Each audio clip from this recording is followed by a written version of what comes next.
뇌는 자극이 들어오는 한 멈추질 않는다는 거죠. 그러니까 이걸 뒤집어 이야기하자면 자극이 줄어들어야 뇌는 그동안 쌓인 것들을 정리하고 회복 작업을 시작할 수가 있다는 겁니다. 그런데 우리는 하루 중에 언제 자극 없이 지내는 시간이 있을까요? 안녕하세요. 30년차 정신과 전문의 유상 원장입니다. 도대체 왜 우리는 이렇게 피곤할까요? 잠도 잘 자고 주말에는 침대에서 푹 쉬었는데 말이죠. 일이 그렇게 힘들지도 않은 것 같은데 나이가 들수록 몸은 점점 무겁고 요즘은 머리도 잘 안 돌아가는 것 같아요. 그런데 여러분, 마음에 손을 얹고 한번 잘 생각해 보자고요. 우리 정말 제대로 잘 쉬고 있는지에 대해서 말입니다. 그런데 여러분, 쉼이란 뭘까요? 쉼이란 아무것도 하지 않는 상태, 중지, 멈춤의 의미를 갖고 있습니다. 그런데 우리는 왜 아무것도 하지 않는 시간, 즉 쉬는 시간을 가지려고 하는 걸까요?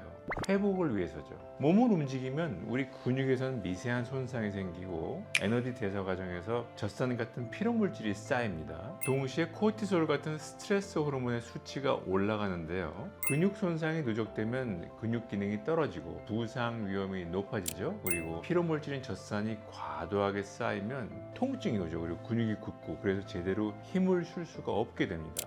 이 중에서 코티솔은 우리 몸이 위기 상황에 처했을 때 에너지를 끌어올리기 위해서 분비하는 호르몬인데요. 이 수치가 계속 높은 상태로 유지가 되면은 몸이 계속 긴장 상태가 유지가 되죠. 그래서 수면을 유도하는 멜라토닌 분비를 방해합니다. 언제든 도망칠 준비를 하는 거죠. 그리고 심지어 면역세포의 생성을 억제하는데요. 그 이유는 뭐냐면 면역 반응은 당장 생존에 불필요하다고 판단하기 때문입니다. 이런 기능이 억제되는 상태가 장기간 지속이 되면 면역세포 생성이 만성적으로 억제되면서 면역력이 전반적으로 떨어지게 되죠. 결국 휴식을 제대로 취하지 못하면 우리 몸의 면역력이 떨어지고 잠을 자지 못하고 몸이 늘 긴장 상태에 있기 때문에 에너지를 과도하게 소비하면서 만성 피로로 이어지게 됩니다. 문제는 뇌도 마찬가지라는 건데요. 우리 몸은 조금만 덜 움직이고 아무것도 하지 않은 시간을 가지면 어느 정도 회복이 됩니다. 하지만 뇌는 어떨까요? 하루 종일 생각하고 판단하고 감정을 취하는 과정에서 계속해서 신경세포가 활동을 합니다. 이런 과정에서 신경전달 물질이 소모되게 되는데요. 집중력, 판단력을 담당하는 도파민, 우리 감정을 안정시키는 세로토닌 같은 물질들이 고갈되기 시작하죠. 게다가 코티솔이 계속 뇌에다가 영향을 미치게 되는데요. 이 코티솔 수치가 높은 상태가 지속되면은 기억과 학습을 담당하는 해마가 손상이 되고 이성적인 판단과 감정을 담당하는 이 전전두엽 기능이 떨어지게 됩니다. 반면에 공포와 불안 반응을 담당하는 편도체는 오히려 과활성화가 됩니다.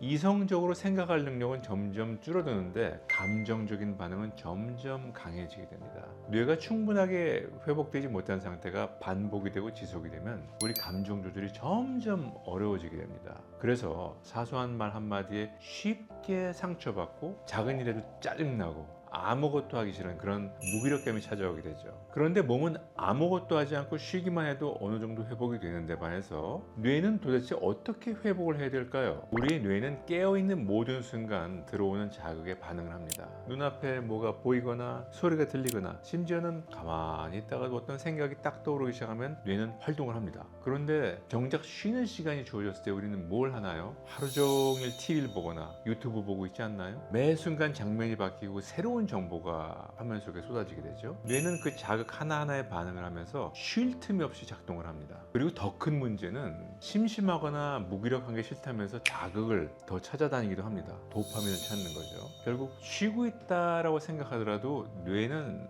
끊임없이 자극을 받아서 일을 하고 있는 상태라는 거죠.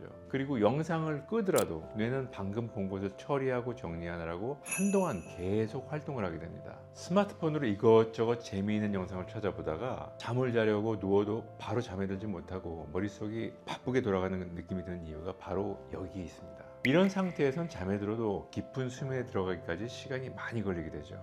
뇌는 깊은 수면 상태가 되어야 비로소 회복이 가능해집니다. 그 깊은 수면 사이에 뇌 척수액이 뇌를 실제로 씻어내요. 그래서 낮 동안 쌓이는 그런 노폐물을 제거하게 되는데요. 그런데 뇌가 처리되는 자극 가능한 그런 상태로 잠에 들면은 노폐물을 처리하는 과정이 제대로 이루어지지 못하게 됩니다. 잠에서 깨어나도 피곤한 상태가 계속되는 거죠. 그렇다면 이제 본격적으로 진짜 뇌를 쉬게 하는 방법을 좀 알아보겠습니다. 답은 생각보다 단순합니다. 뇌로 들어오는 불필요한 자극을 줄이는 겁니다. 뇌는 자극이 들어오는 한 멈추질 않는다는 거죠. 그러니까 이걸 뒤집어 이야기하자면 자극이 줄어들어야 뇌는 그동안 쌓인 것들을 정리하고 회복 작업을 시작할 수가 있다는 겁니다. 그런데 우리는 하루 중에 언제 자극 없이 지내는 시간이 있을까요? 출근길에도 스마트폰 보고, 밥 먹으면서도 영상 틀어놓고 보고, 잠들기 직전 또는 침대에 들어서까지도 쇼츠를 넘기고 있을 겁니다. 그래서 의도적으로 자극이 없는 시간을 만들어야 하는 이유가 바로 여기에 있습니다. 하루 중에 정말 단 30분만이라도 자극에서 벗어난 시간을 만드는 건데요. 이것을 위해서 한번 몇 가지 강조를 드릴게요. 첫 번째는 스마트폰을 침대에는 가져가지 않는 겁니다. 물론 따로 스마트폰 보지 않는 시간을 정해서 그걸 실행하는 게 가장 좋겠지만 사실 실천하기 어려울 거예요. 그래서 오늘부터는 잠들기 전 30분은 반드시 스마트폰을 좀 내려놓으시고 침대에는 스마트폰이 없는 상태로 들어가는 겁니다. 뇌가 자극에서 충분히 벗어난 상태로 잠에 들면 훨씬 빠르게 깊은 수면에 들어갈 수가 있고 그만큼 뇌가 회복되는 시간도 길어질 수가 있습니다. 두 번째로는 자극이 없는 시간에 구체적으로 내가 뭘 할지를 정해두는 겁니다. 이 시간에 무조건 잠을 자야 되는 건 아니에요. 그냥 스마트폰 옆에 내려놓고 가볍게 좀 산보를 갔다 오거나 차를 한 5분 10분 마시거나 좋아하는 음악 틀어놓고 잠깐 눈 감고 듣는 거, 이런 여러 가지 시도를 해본 다음에 그 중에 내가 가장 편안한 느낌을 받았던 나만의 루틴을 한번 만들어 보는 겁니다.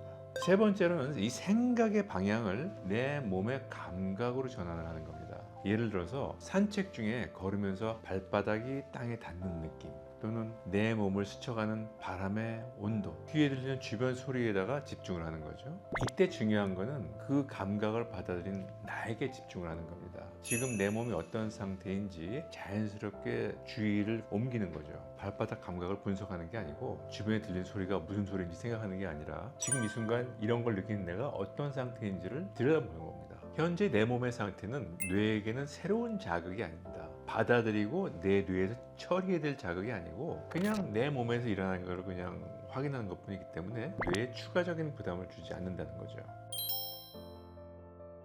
오늘은 쉼과 회복에 대해서 말씀드렸습니다. 진정한 쉼을 위해서 무엇보다 중요한 것은 사실 잘 먹고 잘 자고 적당히 움직이는 겁니다. 가장 기본적인 거지만 우리의 몸과 뇌를 건강하게 하는 가장 중요한 방법입니다.